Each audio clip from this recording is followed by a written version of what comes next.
guys, welcome back our YouTube channel Study Up. So today we are going to learn idioms.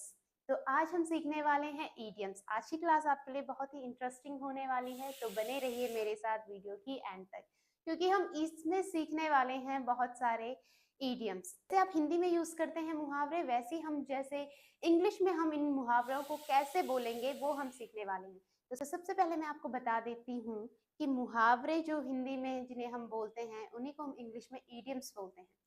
तो सबसे पहला idiom है आपका यहाँ पे अ ब्लेसिंग इन डिस्गाइज. इसका मतलब है छुपा हुआ आशीर्वाद. मतलब जब कोई घर में हमें डांटता है, हमारे एल्डर्स हमें डांटते हैं, तो मतलब वो जब हमें डांटते हैं तो उसमें भी वो हमारी भलाई के लिए हमें डांटते हैं. इंटेंशन रहता है कि ये अपना काम सही करे, इसीलिए वो हमें डांटते हैं. तो ये एक तरीके से हो गया छुपा हुआ आशीर्वाद. सेकंड है हमारा have a well of time. It means जब मतलब हम किसी को बोलते हैं भाई पूरे समय का मजा लो. जैसे मतलब कहीं घूमने गए हैं तो कोई क्या होता है कि कोई ये सोच रहा है कि कब हम घर जाएंगे, कब हम अब घर जाएंगे तो हम पे डांट पड़ेगी, रात हो जाएगी, ऐसा वैसा. तो मतलब उस टाइम अपने फ्रेंड्स को आप बोल सकते हैं have a well of time. मतलब जब तुम आए हो तो पूरा समय का मजा लो. ओके. नेक्स्ट है हमारे पास इट्स कैच 22. इसका मतलब होता है, जब हम हिंदी में बोलते हैं एक तरफ खाई एक तरफ कुआं. मतलब कभी ऐसा होता है कि हम कहीं जा रहे हैं और एक गली में तो बहुत सारे बंदर हैं और दूसरी गली में बहुत सारे कुत्ते. तो उस टाइम मतलब हम उस सिचुएशन में हो जाते हैं कि ना हम इधर जा पाते ना ही हम उधर जा पाते. तो उस समय हम बोल सकते हैं इट्स कैच 22. मतलब एक तरफ खाई एक तरफ कुआं. नेक्स्ट है हमारे पास he is hard nut to crack. मतलब जो मतलब कोई होता है ना कि कोई बहुत ज्यादा जिद्दी होता है कि मतलब किसी को कितना भी समझा दो वो समझता नहीं है, वो अपनी ही बात करेगा, वो वही करेगा जो उसे करना होता है. तो उसे हम बोल सकते हैं you are hard nut to crack. ठीक है. मतलब हिंदी में इसका एक मुहावरा भी है जिसे हम बोलते हैं कुत्ते की दुम कभी सीधी नहीं होती. नेक्स्ट है हमारे पास before saying anything give it a second thought. It means जब हम किसी को कुछ भी बोलते हैं, कभी ऐसा होता है कि हम कभी फ्लो में किसी को कुछ भी बोल देते हैं तो किसी को बुरा लग जाता है, हर्ट हो जाता है दूसरा इंसान. तो इसीलिए हम मतलब क्या करना है, बोलने से पहले हमें 1000 बार सोचना चाहिए. तो जब हम किसी को बोलते हैं कि बोलने से पहले 1000 बार सोचो, तो हमें इंग्लिश में उसको इसी तरीके से बोलना है before saying anything give it a second thought. मतलब बोलने से पहले 1000 बार सोचो. नेक्स्ट है हमारे पास he did it in first go. मतलब कभी ऐसा होता है कि किसी ने पहली बार में ही कर दिखाया. एग्जाम्पल फॉर कोई गवर्नमेंट एग्जाम की तैयारी कर रहा है और किसी ने पहली बार में ही एग्जाम क्रैक कर दिया, तो हम उसे बोल सकते हैं ही did it in first go. मतलब उसने पहली बार में ही कर दिखाया. नेक्स्ट है हमारे पास he is hale and hearty. मतलब जैसे कोई होता है ना हष्ट पुष्ट होता है, तंदुरुस्त होता है, तो उसे हम क्या बोल सकते हैं he is hale and hearty. Okay. Next है हमारे पास all that glitters are not gold. इसका मतलब है हर चमकती हुई चीज सोना नहीं होती.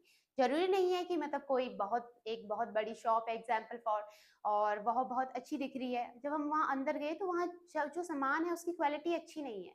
तो मतलब इसका मतलब यही है कि हर चमकती हुई चीज सोना नहीं होती. नेक्स्ट है हमारे पास what brings you here. What brings you here. तो तुम यहाँ क्या लाए हो, तुम यहाँ क्या लाए हो. नेक्स्ट है हमारे पास माइट इज राइट. जिसकी लाठी उसकी भैंस. नेक्स्ट है हमारे पास don't blow your own trumpet. मतलब कोई होते हैं किसी ने कुछ अच्छा काम करा या मतलब थोड़ा सा मतलब किसी की हेल्प कर दी, बस वो अपना क्या कर रहे हैं, ढिंडोरा पीट रहे हैं. तो जब कोई किसी के सामने अपना ढिंडोरा खुद ही पीट रहा है, या हिंदी में ऐसे भी बहुत सारे कहावतें हैं हमारी, जब हम बोलते हैं अपने मुंह मियां मिट्ठू बन रहा है, अपना ढिंडोरा पीट रहा है, तो उसी को हम इंग्लिश में कैसे बोलेंगे, don't blow your own trumpet. मतलब अपना ढिंडोरा मत पीटो. ओके. नेक्स्ट है हमारे पास time and tide wait for none. मतलब कि समय और समुद्र की लहरें कभी किसी का वेट नहीं करती. ये बात तो सच है, क्योंकि समय तो चलता ही रहेगा. ठीक है. समुद्र की लहरें भी चलती रहेंगी, तो वो कभी किसी का वेट नहीं करती. तो मतलब जो भी काम आपको करना है अपने समय से कीजिए, क्योंकि time and tide wait for none. Okay. So next है हमारे पास he is shedding crocodile tears. इसका मतलब है वह मगरमच्छ के आंसू बहा रहा है। तो होते हैं कई लोग, मतलब कोई बात इतनी नहीं होती पर कोई क्या करता है, ओवर थोड़ा कर लेता है, किसी बात को ओवर रिएक्ट कर लेता है। उस बात पे मतलब रोना स्टार्ट कर दिया, तो हम उसे बोल सकते हैं he is shedding crocodile tears, मतलब वह मगरमच्छ के आंसू बहा रहा है। ओके, नेक्स्ट है हमारे पास दे आर पोल्स अपार्ट। अब दे आर पोल्स अपार्ट का मतलब है कि मतलब जो एक दूसरे से अपोजिट है। एग्जाम्पल फॉर, जैसे कि कोई दो फ्रेंड हैं, तो मतलब उनके थॉट्स बिल्कुल अलग हैं। एक सोचता है कि भाई हमें मेहनत करनी, मतलब उसे हार्ड वर्किंग पे क्या है, बिलीव है कि भाई जब हम हार्ड वर्क करेंगे तभी हम अपनी लाइफ में सक्सेस होंगे।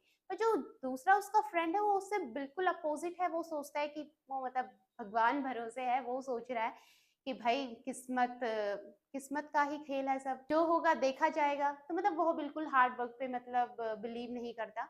तो मतलब जिनके थॉट्स बिल्कुल जो एक दूसरे से अपोजिट होते हैं, उसमें हम यूज कर सकते हैं ये वाला idiom, they are poles apart. वे मतलब एक दूसरे से बिल्कुल अलग है। ओके, नेक्स्ट है हमारे पास it's a twist of fate. अभी अभी मैंने एक हिंदी में मुहावरा बताया था अभी कि यह सब किस्मत का खेल है, तो ये वही इडियम है। मतलब जब हम इंग्लिश में इसको यूज करेंगे तो इस कैसे बोलेंगे, it's a twist of fate, सब किस्मत का खेल है ना। ऐसे ही होता है जैसे कि कभी कुछ भी हो जाता है हमारे साथ तो हम बोलते हैं it's twist of fate. Okay, हाँ, नेक्स्ट है हमारे पास इट्स डाउनपोर। मतलब इसका मतलब जब बहुत ज्यादा बारिश होती है, मूसलाधार जब बारिश होती है, उसमें हम ये वाला यूज करते हैं, हम बोलेंगे इट्स डाउनपोर, मतलब मूसलाधार बारिश होना। ओके, नेक्स्ट है हमारे पास माई क्लोथ्स आर ड्रेंच्ड।